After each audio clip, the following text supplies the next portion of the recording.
আর কি যতই স্লোগান দেন আর চিৎকার করেন আর পোস্টার লাগান, কোনো লাভ হবে না। এই জন্য বলছি, ওই যে আপনারা খালি স্লোগান আর হাততালি দেন, এটা পুরনো ব্যাপার। এখন তা দেখতে চায় না মানুষ। মানুষ দেখতে চায় যে আপনারা সঠিক কাজটা করছেন। আপনারা যদি স্লোগান বন্ধ না করেন, স্লোগান বন্ধ করেন, একেবারে স্লোগান বন্ধ করেন। বহু স্লোগান দিয়েছেন, এখন দয়া করে স্লোগান দেবেন না।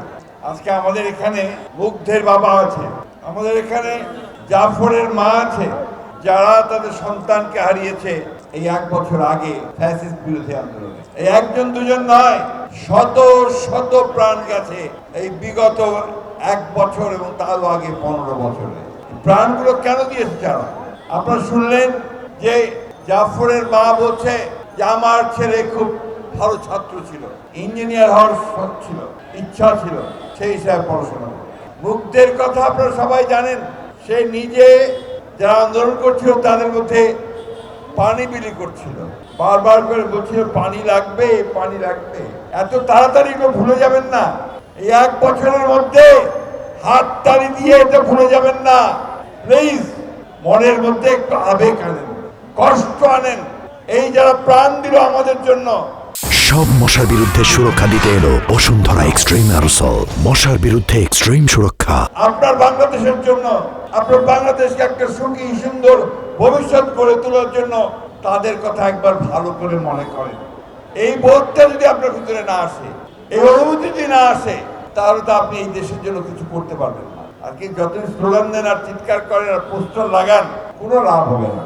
কে বদলাতে হবে, এই দেশকে বদলাতে হবে।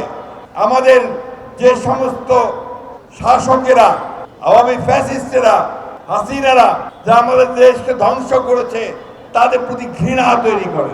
তারা যেন কোনোদিন ফিরে আসতে না পারে, হাসিনা যেন ফিরে না আসে আর আমার ছেলেদেরকে হত্যা করতে না পারে, সেই ব্যবস্থা তৈরি করতে হবে।